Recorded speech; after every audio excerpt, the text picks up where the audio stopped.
Vocês provavelmente acompanharam a história aí bizarra do morador de rua que teve um caso com a esposa de um personal trainer. A gente fez um vídeo aqui no canal explicando tudo, você pode assistir ele se você quiser entender melhor toda essa história, mas de toda maneira aqui vai um pouquinho de contexto para você que pegou o bonde andando. Nessa semana a internet parou com essa história surreal, né? O marido de uma mulher flagrou ela o traindo dentro do carro da mesma com um morador de rua. E ele, tomado pela raiva e com razão, desceu a porrada no mendigo. O morador de rua foi parar no hospital e uma foto dele até mesmo acabou viralizando lá já dentro do hospital. Só esclarecendo, em alguns vídeos que estão circulando aí pelo TikTok, Instagram, estão dizendo que o mendigo teria morrido. Mas isso é mentira, tá? É fake news, ele tá vivo. Bom, essa história meio sem pé nem cabeça começou a fazer sentido depois que tivemos acesso a um áudio da própria Sandra, né? A moça aí que teve as relações aí com o mendigo. Bom, nesse áudio ela dizia que via o morador de rua como uma espécie de divindade, uma hora como Deus, outra hora como seu marido.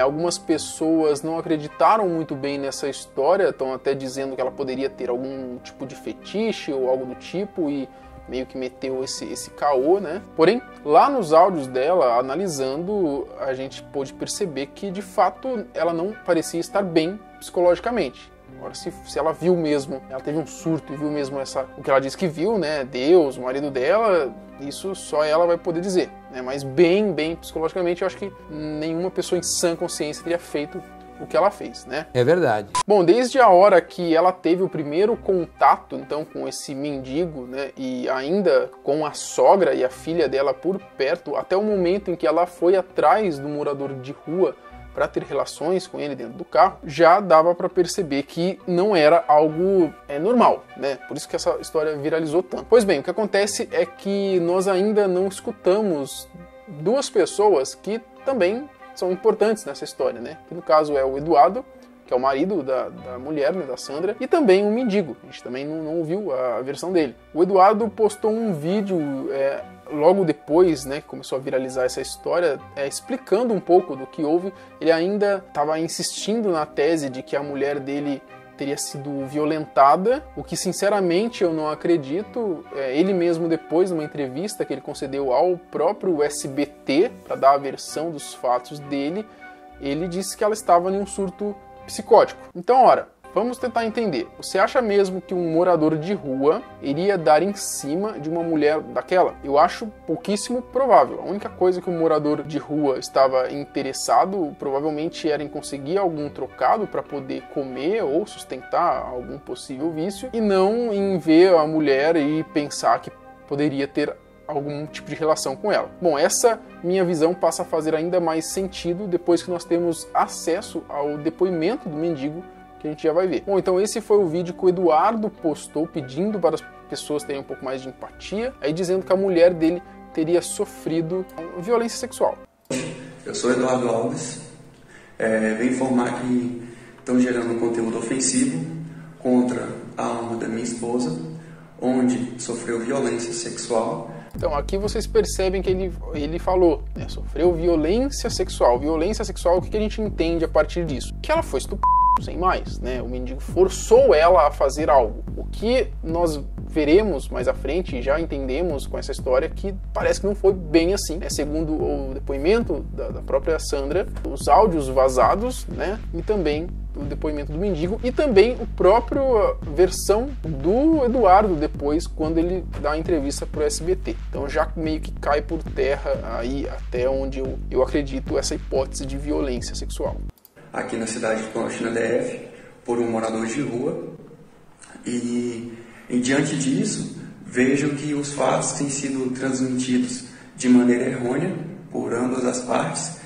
Então, outra coisa que ele fala, os fatos sendo transmitidos de maneira errônea. Eu não acredito também que os fatos foram transmitidos de maneira errônea de novo. Os fatos foram transmitidos a partir do que se tinha até então, que era o depoimento da esposa, né, os áudios da esposa dele e o vídeo, né, que dele agredindo o morador de rua. E a partir daí, então, foi tomado todo o enredo dessa história no qual ele tenta amenizar aqui, né, dizendo essas hipóteses aí, mas depois que ele mesmo acaba se contradizendo aí na entrevista que ele deu para o SBT. No momento, o que deveria estar preocupado é a saúde dela, até porque a mesma se encontra internada.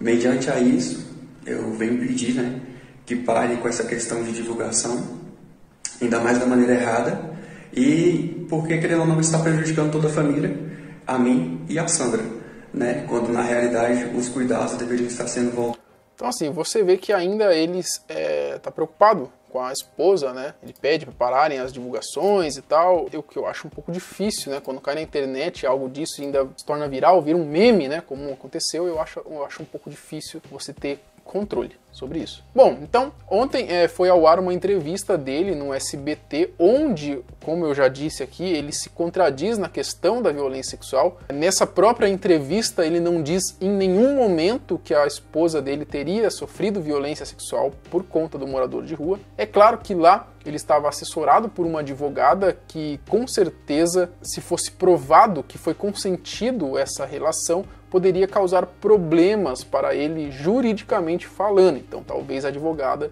orientou ele nessas partes aí. Ou vocês acreditam que com essa repercussão que o caso tomou, não teria nenhum advogado ou um monte de advogado querendo assessorar o mendigo? Então, imagina só, né, você começar a levantar a hipótese de que o mendigo teria estuprado a esposa desse rapaz e não ter sido nada disso.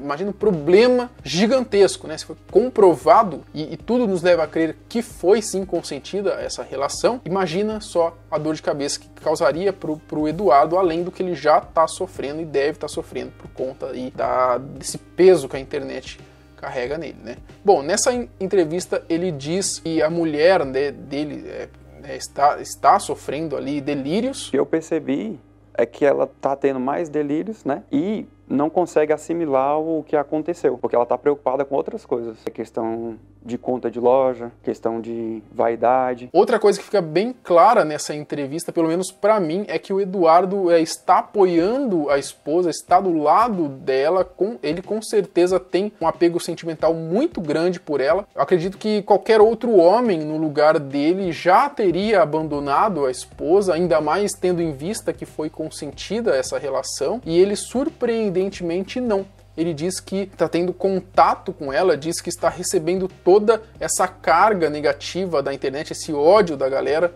né? Enquanto ele está recebendo tudo isso, enquanto ela está internada sem acesso a nada disso. Ela nem está sabendo a repercussão que o caso tomou, porque segundo ele, ela está sem acesso à internet, à TV e nada disso, né? Bom, eu não sei se qualquer outra pessoa no lugar dele teria essa frieza de continuar apoiando a esposa nesse momento. Foi a primeira vez que ela teve esse surto, entendeu?